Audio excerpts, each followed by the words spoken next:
The void between stars had always belonged to the strong. That was the first lesson the Xylothean Dominion taught its young. The second lesson was that borders were only real if someone had the power to enforce them. For 300 galactic cycles, the Xylothean Warfleet had tested every border it encountered.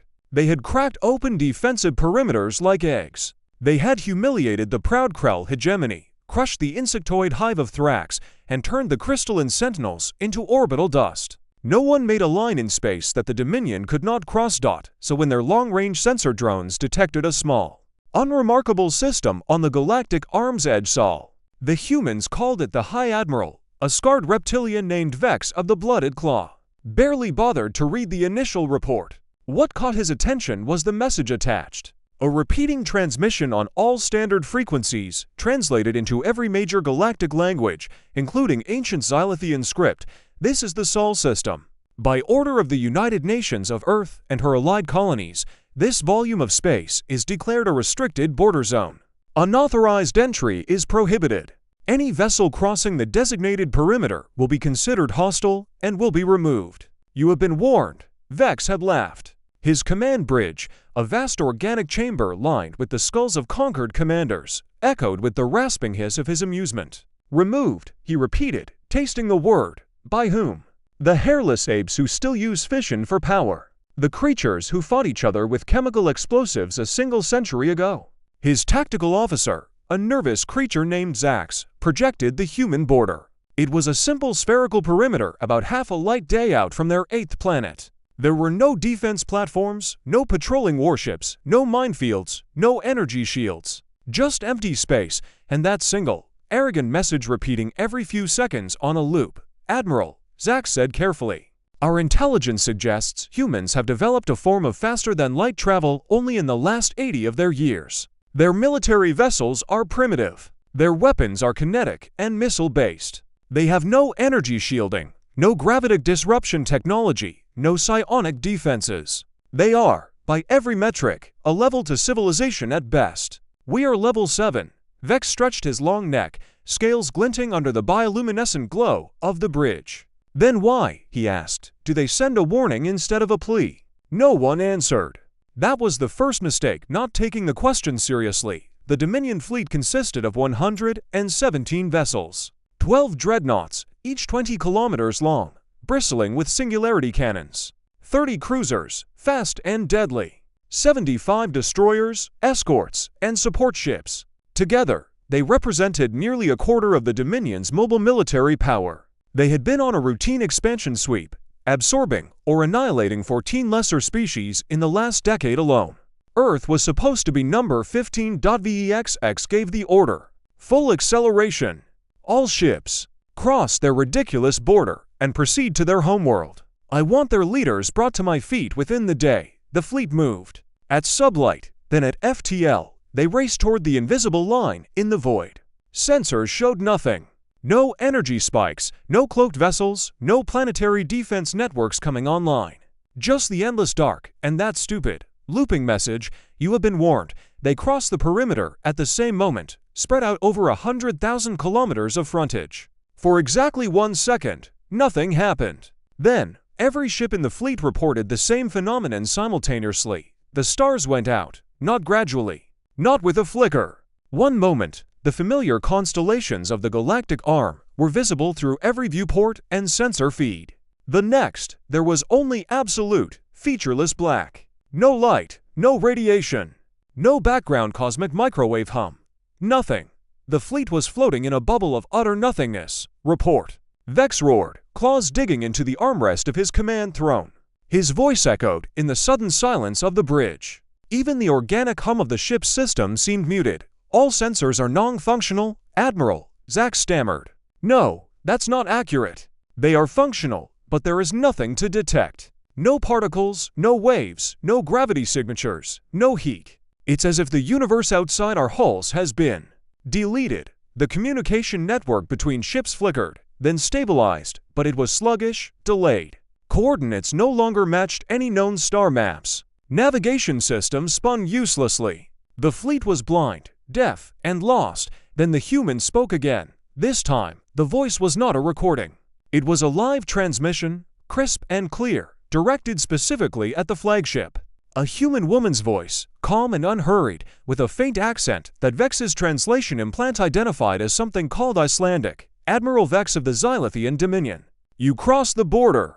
You were warned. Your fleet is now inside a localized decoherence field. You are not in normal space anymore. You are not in any space we recognize as usable for travel, combat, or survival. You have exactly 10 of your minutes to withdraw back across the perimeter. If you do not, we will assume you are refusing to comply, Vex snarled. You cannot threaten me, ape. We are 117 warships. We have enough firepower to crack your planet like an egg. Release us immediately, or you will do nothing. The woman interrupted. You have no weapons. Your singularity cannons require external gravitational reference points to target. Those don't exist here. Your missiles require inertial guidance. That doesn't exist here. Your crew's biological functions are being sustained only because we are allowing your life support to continue. We can turn that off with a thought. Now, withdraw. Vex looked at his tactical display. It was a blank circle. He looked at his weapons officer, who shrugged helplessly. He tried to order a single shot from a destroyer. Nothing happened. The energy for the cannons existed, but there was no path for it to travel. Space itself had been replaced by something that did not allow cause and effect to operate normally. For the first time in his life, Vex felt cold fear. Not the hot fear of battle, but the deep, existential dread of being completely powerless. He swallowed his pride. It tasted like ash. All ships, he said quietly. Reverse course. Back across the perimeter. Slow speed. Carefully, the fleet turned. It took them 7 minutes to reach the border again. As the lead dreadnought crossed the threshold, the stars flickered back into existence. Sensors screamed to life. The familiar hum of normal space returned. One by one, the ships emerged, and the void behind them sealed shut, as if it had never existed. Vex was about to order a full tactical scan when another transmission came through. The same woman. This time, she sounded almost bored. You crossed, then withdrew. That counts as a first violation under the Sol Accords. The penalty is the confiscation of all navigational data you collected within our perimeter. Your computers have already been wiped. Your crews will remember nothing useful. If you approach again, the penalty will be more severe. Do you understand? Vex stared at his navigation archive. It was empty. Every star chart, every sensor log, every recording of the past 20 minutes gone. Replaced by a single text file in perfect Xylathian script. This is our border. Respect it. Or else. He wanted to rage. He wanted to order a full bombardment of the human system from outside the perimeter. But a new thought had begun to form in his cold-blooded mind. The humans had not destroyed his fleet. They had not killed anyone. They had simply unmade the space his fleet occupied, and then remade it, as if reality itself was a tool they could manipulate that was not level to technology. That was not even level 7. Admiral, Zax whispered, his scales pale with terror. What just happened? Vex looked at the distant yellow sun of the Sol system, tiny and unremarkable from this distance. He thought about the warning message. He thought about the empty archive. He thought about the woman's bored voice. We leave, he said. Now, full reverse thrust.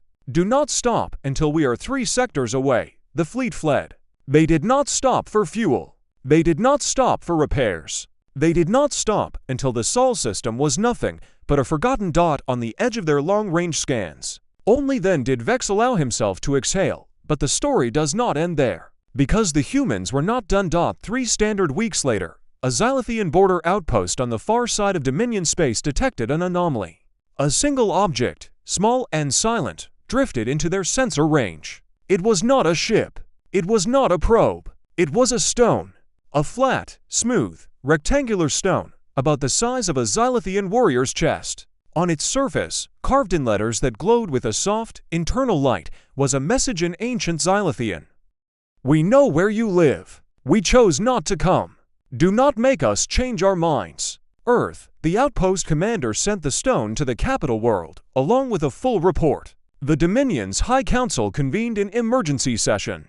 For the first time in 300 cycles, there was no talk of conquest. There was only silence and fear, and the uncomfortable realization that somewhere in the galaxy, A species they had dismissed as primitive had just demonstrated the ability to delete a fleet from reality and deliver a warning to the heart of their empire without firing a single shot back on Earth. In a secure facility buried beneath the mountains of Iceland, a woman named Dr. Alara Voss closed her laptop and stretched.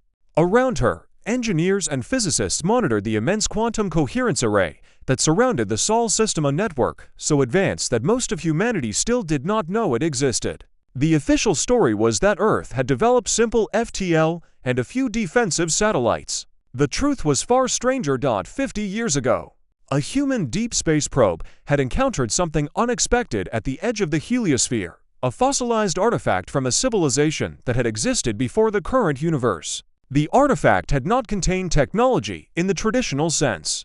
It had contained mathematics, equations that described the underlying source code of reality itself. Humanity had spent 5 decades learning to read that code. Then they had learned to edit it. The border warning was not a threat. It was a polite notice. The decoherence field was not a weapon. It was a simple edit, replacing a volume of normal space with a null volume. The fleet's navigation data had not been erased. It had been unwritten.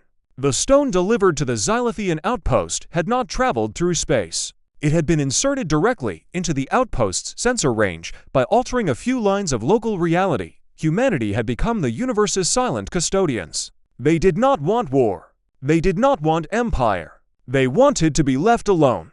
But they had learned, the hard way, that most species did not respect warnings. So they had made their warnings unforgettable. Dr. Voss took a sip of cold coffee and looked at the main display.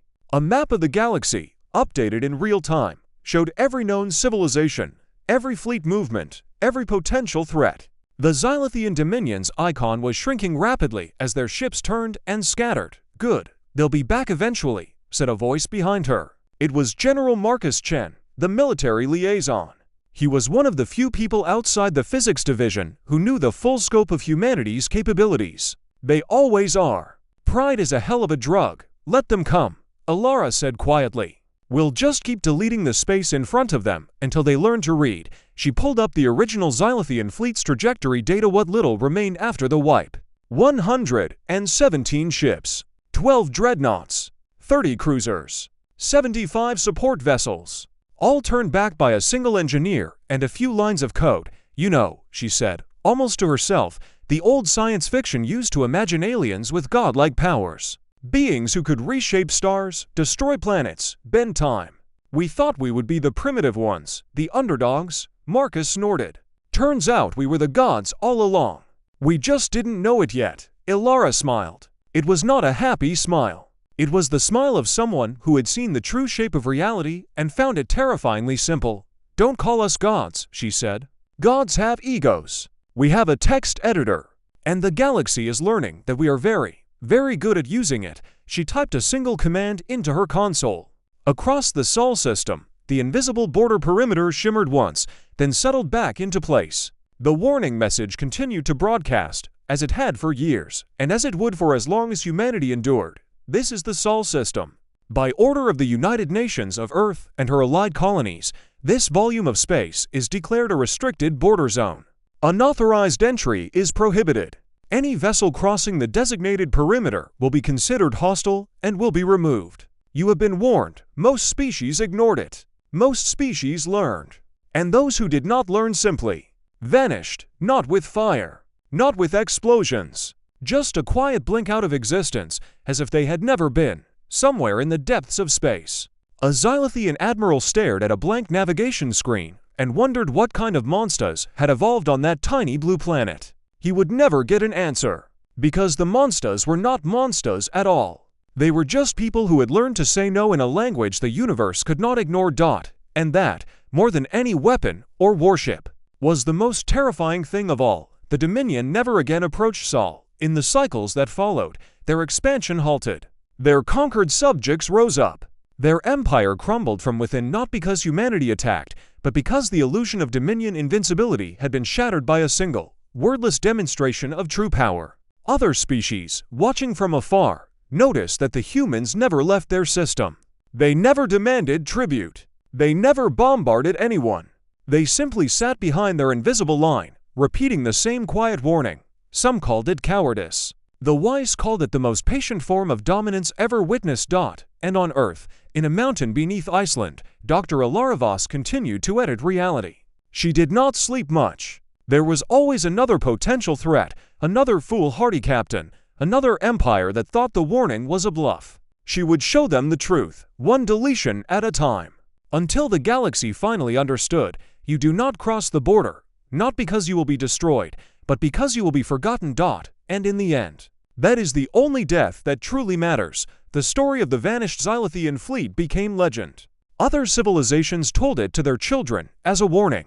Do not go to Sol, they said. The quiet ones live there. The ones who do not shout. The ones who do not need fleets. They have a different kind of power. They never knew the half of it. They never knew that the humans could have unmade the galaxy with a single keystroke. They never knew that the only thing standing between them and oblivion was a tired woman with messy hair and a nearly empty coffee mug, who believed, against all evidence, that most species could learn to be polite if you gave them enough chances. She was probably right. Most did learn. The ones that didn't are no longer in the story, and that, too, is a kind of warning.